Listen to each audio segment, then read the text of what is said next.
So today, shift tactic 7, we're talking specifically seller pricing strategies. Now, I promise you, this is where you're going to want to have stuff to write on and with. Because not only are we going to give you a lot of good data and details, we're also going to give you great strategy, scripts, and some great charts you can use. And we're going to spend some time, the rest of our time together today, going deep into this. Here's what we know, guys. Sellers are the absolute #1 opportunity for the majority of you in this market right now. Now, as you guys are going through, if you're at a place where you are able to do video, I don't care if you didn't shower this morning, please turn your video on so I can see you all, because this is where the interactive part starts today. All right, so here's what we know. And according to the shift book, and I'm hoping you guys have it out, I'm going to reference a couple times today, a couple pages. Hopefully your book, it looks like it's yellow on some pages because that's called a highlighter. It's also, again, a reminder, a great idea to take notes as we're talking about specific sections. You may hear something today that may not be in the book, or it may add to something that's in the book. Your books are not meant to be pretty. Use them as a manual. Write your notes in there. Let's dive in. All right, so here's what we know. What they said, what Gary says in the book is when the market shifts towards a buyer's market, which I want you right now as you're looking at your pretty little camera and I can see your pretty little face, raise your hand if you've noticed certain segments of your market are shifting away from a seller's market and to a balanced or buyer's market. Raise your hand right now. Yeah. All right, now I want you guys to look, scroll through the video and look how many hands were up right there. Guys, again, the opportunity for any of us to say that this isn't actually happening is behind us. Anybody that says that the market's not changing isn't watching the market. So here's what we know. We need, in a buyer's market, real estate becomes a commodity. It becomes a lot less emotion. Second, only properties in good condition and priced right will sell in a buyer's market. We're going to talk a lot about condition and price. Here's the big one. Price can correct bad condition. I want you to write this down. Price can correct bad condition, but condition won't correct what? I can't hear you if you're not unmuted. I want to hear you, people. I saw lips moving. Bad price. High price. We can always correct a poor condition with the right price. We cannot ever overcome a bad condition if we have a bad price. I want you to think through that. I want you to really marinate on that. Now, here's some other stuff I want you to write down. And this is just supplemental notes on my agenda stuff. But this is from lots of years of going through this and training on this. Here's what Gary has said in the past. There are 3 common aspects of a home that help it sell: location, condition, and price. Now, this is important because this should inform part of the way you talk to every one of your sellers, regardless of which market it is. There are 3 things that determine if a property sells: location, condition, and price. Do you all have that written down? If you do, say yes. All right, I'm a lip reader and I heard some of you. Perfect. Yep. Yes. Here's what we also know.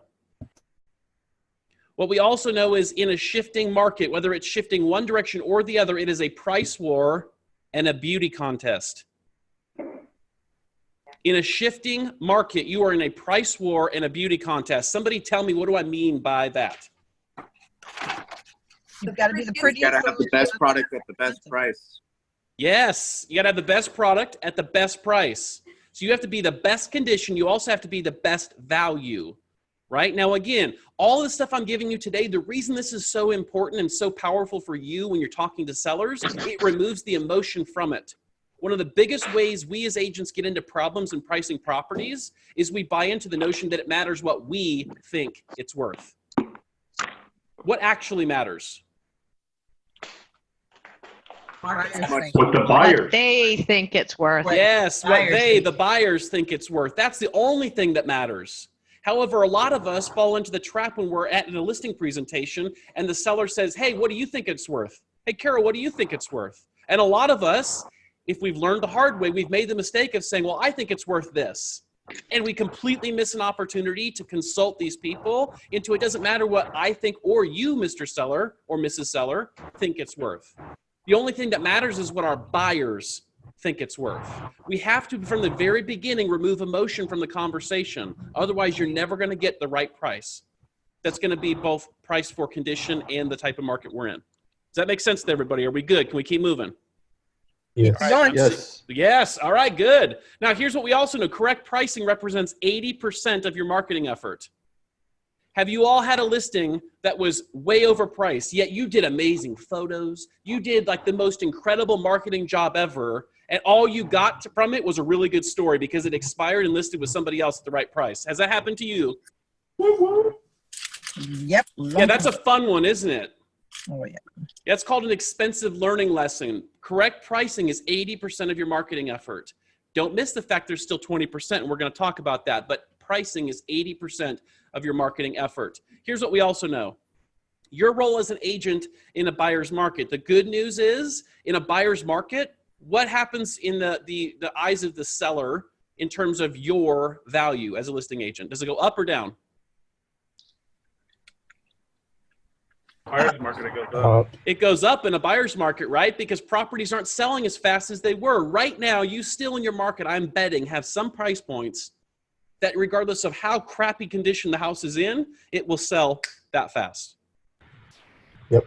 Because there's not enough what? Inventory. Inventory, yes. Yet, however, there's other price points I'd also be willing to bet, yes, in your market too, that same market, there are other price points that have ample inventory, and as a result, properties that are in poor condition that are overpriced sit. So what we know is as the market is changing the way or in the direction it's changing, your perceived value in the eyes of the sellers, if you are a good agent, which all of you are, goes up, not down. Right now, it's easy to sell a house. Right now, do you all know, now nobody on this call, and I don't want you to look at your neighbor if you're sitting in a room, but do you all know agents who absolutely are terrible at the job, and yet they think they're amazing because they're riding the wave of the market? Anyone else know an agent like that? I know. Yeah. Oh, They yeah. think they're amazing right now. They think they're absolutely amazing because the house sells fast, and ultimately, the house is selling itself. The market is doing the heavy lifting for them. What we're talking about is how are we the agents that help get homes sold for the most amount of money in the shortest amount of time with the least amount of hassle, regardless of what the market's doing. So what they're looking at us for is pricing strategies. Market knowledge is the big one. Did you all take something away from the market stats that we shared with you last week on the development call? Yes. The reason we did that is you should be studying those numbers at least quarterly. And if I'm you, I'm studying my local numbers like those monthly. You have to now more than ever become the economist of choice. They're looking to you for local market knowledge because it's not as easy as just putting it on the market and a for sale by owner sign out front anymore. What we also know is they're looking to you to bring buyers. Guess what? You guys have sync accounts. You deal well with buyers. You have lots of them. Are you having that conversation in listing presentations? I'm not going to guarantee anything, but do you generate lots of buyer leads? Do you have a big data bank of buyer leads? Of course you do. That's a marketing or a marketable edge you have that some of your competition doesn't. Your fiduciary commitment to them, the knowledge of financing options, which we talked about, and the negotiation skills you possess. Now, here's what we also know. Shift happens.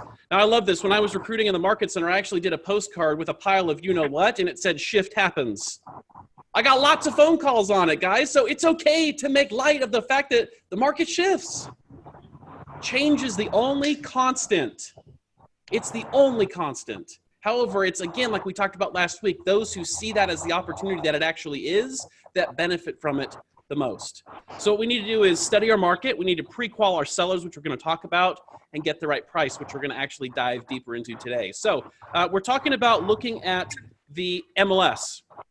Now, how many of you have MLSs that provide you stats? Raise your hand really quick so I can see. Okay, great. So kind of a trick question. Every one of you has an MLS that provides stats. It's one of the most important, in my mind, features or benefits of being a member of that MLS is getting stats and data that you can interpret and use in conversing with buyer and seller clients. That's one of the biggest values you possess as an agent is being able to help them understand what the market's doing. Now, here's what we also know. Hold on really quick. Thank you, Putty, for that. All right, so if you're in a noisy spot, I'm just going to have you guys mute yourself really quick. If you're not in a noisy spot, you're good to go. All right, here's what we know. We want to take the shifting market into consideration when we're looking at comparables. The absolute worst thing you can do is look around at comparables in the neighborhood and still always price ahead of them. What we need to do is evaluate how long have those comparables been on the market. Are they sitting longer than they once were? Because all of those things are indications that pricing may be changing. Buyers may be less willing to pay that price for that property. Here's what we also know, and this is a big one. Look at this last one. Get the big picture, he says. Buyers will prioritize the deal rather than the area. Have you guys started to see that too? Before, Yes. they were dead set on an area. As the market shifts, they become less enamored with areas and more focused on getting the best deal. Have you guys had any of those conversations yet with buyers in your market? Yes. This is going to ramp up more and more. And again, that's awesome. That's a great thing because it tells us exactly what to expect and anticipate. Our job is to prepare. Now, here's what we also know. This is a key number you need to know because we're going to be talking about it a lot going through the end of this year and beginning of next year as a company. And the absorption rate. Now, the absorption rate, can somebody, yes, it's on the screen, but somebody just paraphrase. Somebody who knows what this is, how would you describe what the absorption rate is to a potential client you're working with? The number of homes that are left on the market, given the number of months. So if the absorption rate is 3 months, then there's 3 months left of inventory if no other homes come on the market. Exactly right. Good job, Pablo, 100%. Here's how I've explained it in the past, very similarly. Mr. or Mrs. Buyer, Mr. or Mrs. Seller, whatever the context is, the absorption rate is a great number that we can track to tell us what direction the market's heading. And the only thing you need to know about the absorption rate is it quite simply tells us that if no other properties came on the market after today, it tells us how long it would take based on the current pace of the market to sell that existing inventory. If nothing else came on the market, the absorption rate is how many months would it take us to sell out the inventory that we currently have on the books? Does that make sense to everybody? Now, you need to understand absorption rate because NAR tracks absorption rate like crazy. My guess is most of your MLSs as a result track absorption rate like crazy. What's one of the biggest indicators that you are absolutely in a shifted market? It's watching your absorption rate and watching if it goes up or down. Now, here's what I want you to write down. And we've talked about it before. I don't care because you probably don't remember it because you have a lot of numbers in your head. Here's what I want you to write down. A buyer's market. A buyer's market is considered a buyer's market when we have more than 7 months worth of inventory. More than 7 months worth of inventory. A balanced market, in between a buyer and seller market. A balanced market is when we have 5 to 7 months worth of inventory. And a seller's market is when we have less than 5 months worth of inventory. Now, here's my challenge for you guys as we're talking about this, and we got to keep moving, but this is such a big point, it's worth spending a little extra time here. You cannot look at an absorption rate as a whole for an MLS. It will do you very little good. We need to look at absorption rate by price range inside of your MLS. Do you understand what I'm saying? I guarantee you right now, you have price ranges in your MLS that are absolutely 110% already a buyer's market. They're already over 7 months worth of inventory. I'd be willing to bet you have others that are in that balanced market in transition, and I bet you probably have a number of price ranges that are still in a seller's market. One isn't good, the other isn't bad. What it does, though, is it tells us how are we effectively going to help clients in each price range most effectively. And again, these are the conversations that make you the agent of choice for these people. This is where your stock and trade goes up, and the people who dabble, and this is a hobby for, get out. All right, here's what we also know when we're approaching sellers. We got to find the motivated. Now, what he says here, this is when we're definitely all in. When we're all in, we can sense it and feel it. When we're all in a buyer's market, we can only afford to work with what? Seller. Motivated. The very motivated. The very motivated. These are people who are realistic, who must sell. Now, how do we determine if somebody is very motivated? How do we know? Ask pre-qualification. Yes, we're going to pre-qual the sellers before what? Booking You an list it. Before we go to the listing appointment. Right? Now, this is a step a lot of us have learned to skip in a fast-paced market. And if you've never been in a normal market or a shifted market before, you may not have ever had to learn this skill set. And that's okay because it is a learnable skill set. However, we need to go back to pre-qualifying our sellers before we go to the listing appointment. It tells us exactly what objections we're likely to have to overcome when we're there. Here's what we also know. We also know we need to absolutely tell the truth when we're there. We need to absolutely tell the truth. It does you no good to tell them the market's better or worse than it actually is. Just be completely honest. And the way you can do that with confidence is if you know the numbers. This again is where you have to become an expert, the local expert of choice, the local economist of choice. You have to know what your market is doing. Now here's what we also know. We need to listen after we share. For what? We need to listen for responsiveness. Now here's a couple tips Gary gives. We need to return their motivation. If we get the sense that they're not receptive, then we have to decide, do I want the listing or not? Because you understand, taking exceptionally overpriced properties and having 10, 20 exceptionally overpriced properties and spending the money to market 10 or 20 exceptionally overpriced properties, how much good does that do in your business in a market that shifted? None. It does you no good. So I'm telling you, you need listings. I'm telling you, you should absolutely focus more on this listing side of your business than you probably have. However, what we know is the reason agents take overpriced listings, 9 times out of 10, it's because they don't have enough listing appointments to where they can select the listings they want. If you were doing more listing lead generation and you had more appointments and you had the ability to choose the listings that you took, you wouldn't have to take any listing you could get. Do you follow me on this? The reason you're taking overpriced listings or listings in poor condition for too much money or listings with clients who are jerks and you don't want to work with, the reason you take them is because you haven't created enough options for yourself. And so you're living by default instead of by design. Fact of the matter is you need to get more at-bats and then you get to choose. One of the best things I was ever taught by Floyd Wickman through the Star Power, yes, most of you probably never heard of him because he's from like 400 years ago, but he's really great training. And one of the best things he ever taught was that I was walking to the listing presentation, walking from my car to the front door. I continually said to myself in my head, I'll take it if I want it. I'll take it if I want it. I'll take it if I want it.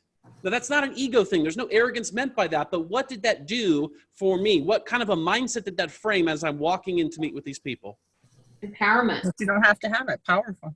100%. It empowered me to be able to feel comfortable deciding whether I wanted the listing or not. Now, does that change my interaction with the client? 100% it does. Because Mr. and Mrs. Seller, I haven't seen your property. We haven't talked price yet. I'm not sure if I would choose to take the listing yet or not. However, I'd love to come over and see the property and discuss with you to see if we might be a good fit. Well, now all of a sudden they're sitting, well, why wouldn't you take my listing? This is the best house ever made. We have those gold-plated doorknobs. That room is pink. I have a doll collection. This is the best house ever. Why would you not want to take it? Do you see the difference? Versus the agents who are desperate for anything and they go in drooling like a dog looking at a treat because this might be the first listing they get this year. I'll take it if I want it. It's a phenomenal thing to be telling yourself as you're going into the conversation. Here's what we also know. You need to learn new scripts and dialogues. I've been sharing with you some of those. If you're listening on this call, you're already hearing some of the ones I used to use. When I got into the business, the market was not good. Well, it was for a couple months, and then the floor fell out from underneath us. So I had to learn this very, very quickly, and I was at a traditional company that there was no training. So guess how I learned? Lots of making a fool of myself, failing forward, saying a lot of the wrong things a lot of the time, and having to sit back and assess what went wrong. Okay, here's what we know. You need to really focus on in your lead gen, as well as in your dialogue with your accountability partner, your script practice, working on the dialogues and the scripts you need to be using or what you need to be changing based on how the market is changing. What we also know is you need to be prepared to answer objections. We know that they are not inventing new objections. Do you guys agree with that? Yes. Sellers do not have a Facebook group where they're inventing objections to throw you off. There is no such group. They're using the same objections they always have. And yet for a lot of us, because we don't practice, we are completely surprised when we sit down and we hear them. Yet if you really think about it, they're the same objections every single time. Are you prepared for the objections that we know will come up? We absolutely know they're going to come up. Because if we know they're coming up and we're prepared for them, as it says here, we can address them before they actually show up as an objection from the seller. Now, here's what we also know. Gary talks a lot in this tactic 7. He talks a lot about this opportunity window, or this window of opportunity. And he says the original price is what? Critical. It's critical. It's absolutely critical. If a buyer believes a house is poorly priced, they're going to what? It says on the screen, you can cheat. Write it off from the They're going to write it off from the start. Guys, understand, as inventory grows, they're going to begin selecting based on value. They have lots more choices at that point. And so all of a sudden, they don't have to go down the road of your property. Helping our sellers understand that original price is critical is absolutely one of our biggest objectives when we're talking to sellers. What we also know that when our property comes on and then it's subsequently reduced price multiple times, that the marketability and the saleability of that home drastically decreases over time. You're always best putting your best foot forward. Now, here's what we also know. Here's some questions, and we don't have time to go through all these. Take a picture of the screen if you want some of these questions. But here are a couple simple questions. The first one, how much would you be willing to pay for your house if you were a buyer today? So when you're at a listing presentation, you're putting all the comparables out in front of them. And the way we price properties with sellers should be collaboratively. We want them to price it with you, because if you price it, if they push that on you, if you price the property and it doesn't sell, whose fault is it? Yours. Mine, yeah. When we get them to collaborate with us, now it's our price. Do you see the difference? So we're going to put all the comparables in front of them, and we're going to ask them, remove emotion completely from it. Pretend like you've never been in this house before. If you're a buyer in today's market and you're shopping by value only, which of these homes would you pick? And 9 times out of 10, if they're overpriced, that's going to help sink in the fact that they're overpriced and that they're wanting to push the market more than it will allow. Right? So these are some great questions. There's a couple other really good ones on the screen. Again, the last one, it's collaborative. You're not telling them, you're asking again. You're all paid in direct proportion to the quality of the questions that you ask. Ask better questions and then listen for the answer. We're going to help them self-discover. That's the key. Okay, now here are the charts. Now, if I'm you, thank you. If I'm you, I want to make sure to work these into my conversation with the sellers, and we're at the table with them, okay? So here's the conversation from the book, and he goes into this in the book. If you want to learn more about this, which you should, reread Tactic 7. But here's the idea, here's the concept, and I'm going to annotate this a little bit so it makes it a little bit easier. Here's what we know. We know that this big range right here is called what? You can cheat. In the market. In the market. So what you're going to see here is on this side, we have price versus comps. So if it's overpriced versus if it's the best value. Down here, we have condition versus the comparables. Bad condition, best condition. What he's saying here is when we're in a seller's market, most properties are what? In the market. Gotta sell. Yeah, most properties are in the market. Most properties are going to sell. You don't have to work that hard, and there's a lot more grace in a seller's market. Now, that being said, what happens in a buyer's market? You have to be more critical. Say that again. They're out of the market.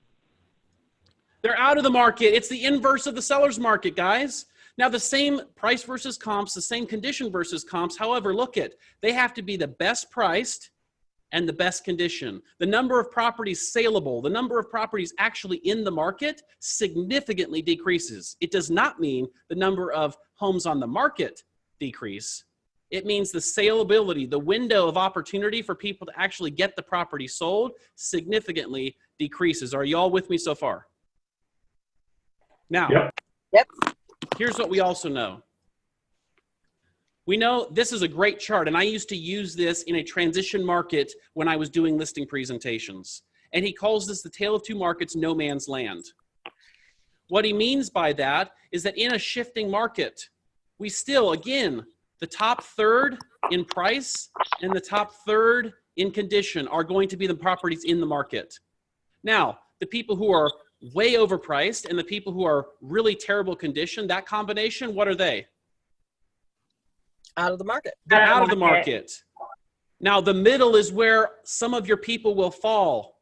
And that's no man's land because they're not in the market, but they're not necessarily out of the market. Here's what I want you to remember. The no man's land group really just helps the properties that are in the market sell faster because they make the in the market properties look like a better what? Deal. Deal. Do you all follow what I'm saying here? Yes. This is such an easy conversation to have with your potential sellers and really to help them understand how should we effectively price based on what the market's doing. And it only works if you have the conversation with them. Now, here's what we also know. He says that sellers have to obey the law when pricing their home. What does he mean, the law? Supply and demand. The law of supply and demand. A seller's market, there are more buyers than sellers. It's what we're coming out of in a lot of prices. And as a result, we can charge more for worse quality and still sell the property. Now, in a buyer's market, conversely, we have more sellers than buyers. Inventory levels start to rise, which they have nationally. And now all of a sudden the tables turn. Now, again, remember that middle ground, that balanced market is probably where most of your markets are right now or are headed. It doesn't mean all markets are going to pot. What we know, however, is they cannot price thinking all markets are still a seller's market. They're not going to know that unless you advise them of that. What we also know is he says, don't chase the market. Somebody read me what this paragraph says in the middle right here that can see that. Whether the market is going up or down, you want to price your listings ahead of the market, ahead of it on the way up and ahead of it on the way down. 100%. And here's a visual I want to use to anchor this concept with you. And I got it from somebody else, so feel free to rip off and duplicate. R&D. Here's what we know. In a changing market, when we're transitioning from a seller's market to a balanced or buyer's market, sellers are still wanting to price like it's a seller's market. Yes or yes? They're still wanting to get top dollar. They're still wanting to push the needle. They're wanting to push the market. What we know is those sellers, they're like the little kid who's pushing the tire down the hill and then chasing it, trying to catch up with it. And it's gaining momentum and steam and speed, and the little kid cannot keep up with it. Do you follow me? Yes. The same thing happens when they price properties incorrectly in a transitioning market. You'll chase it. And if you guys want a visual for that to use, look on page 146 of your shift book. He gives you the very visual of that. When they're in a changing or transitioning market and they price high, you're going to spend a lot of effort and energy trying to adjust to the market, trying to catch up to the market. And that's a lot of wasted time. We also know, of course, we need to offer phenomenal customer service. That should go without being said. This is going to be a season or a market where you have to absolutely increase your communication. You absolutely have to increase the frequency and the unique timing of open houses. And you also need to send your sellers regular market information updates. That might be, just might be, why we're providing you quarterly with national real estate data and why you should be doing the same for your clients with local data. They're going to want to know. They can sense the market is in a transition. They can sense it's changing. The ones that actually treat it like a profession and send them information to be able to interpret the market are the ones who are going to win. Now, here's what we also know. Overpriced markets, overpriced listings. Bottom line, the only thing I want you to worry about from this slide is this. Overpriced listings are not a terrible thing. However, an overpriced listing without a strategy to be able to get it correctly priced is. So I want to share with you guys a strategy. Now, in a transitioning market, you're going to have some sellers that are going to be absolutely stuck on the fact that the market was at one time here. And it told me my house used to be worth this. Have you guys had any conversations lately with anybody like that? They're unwilling to let go of what the market was even 30 days ago. Yep. Now, that being said, here's a strategy I use. I'm not your broker. I'm not licensed in your state if you're outside of Washington and Idaho. But what I am telling you is you should talk to your broker to see if this might be a strategy that would work for you. When I would deal with these people, I would take price correction forms with me. And I would say, you know what? Here's what the market says your property's worth. And based on what you're saying you think it's worth or what you'd like to try for, you're here.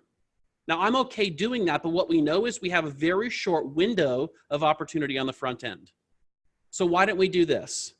I want to absolutely make sure you get the most money in the shortest amount of time for the least amount of hassle possible because that's my job. By the way, that's why I'm paid on commission. because the more I get for you, the better I do. We're in this together. So let's go ahead and try your price, but let's go ahead right now and agree that after 7 days, if we don't have a bona fide offer after 7 days, let's sign a predetermined price reduction right now so I don't have to come back and bug you for it later. So after 7 days, if we don't have a bona fide offer at your price, let's agree to reduce it to here. And then let's run that again for another 3 to 5 days. And if we don't have a bona fide offer at that price, let's sign a second reduction right now, right to where I said it's worth. But you're not going to say that. You're going to say where the market said it's worth. But to my price, let's get to there after 2 price reductions. Let's get all that signed up front. Now, what does the seller feel like through that process? Those of you that have used a similar concept or strategy.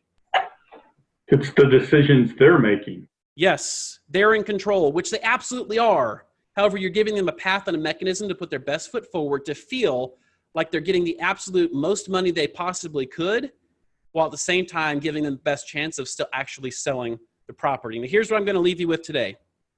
We talked about being a price war and a beauty contest. When you're talking to sellers, they can have time or they can have money. They don't ever get to have both. What do I mean by that? Somebody take us out with this. What do I mean by they get time or money? They don't get to have both. Time wasted on the market at too high of a price. Right? Could be. Yep. Here's my thought on it. And I don't think it's a wrong answer. Here's my thought on this time or money.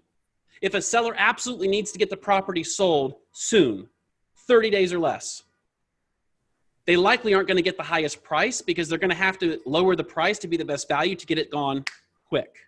However, if they want the most money, they aren't going to probably sell the fastest on the market. They have to choose which is more important, time or money. Do I want it sold as fast as I possibly can and I'll give up a little on the price to make that happen? Or conversely, can I wait it out in order to get the most amount of money that I feel like I can get? The conversation is always one of those two. And the sooner you guys have that conversation with them on the front end, as soon as you guys help them interpret what the market's actually doing, when you help them understand that pricing the property depends on what the buyer's willing to pay and not what they think it's worth. All of that said, you become a stronger listing agent, you take more sellable listings, and in a shifting market, you make more money than your competition.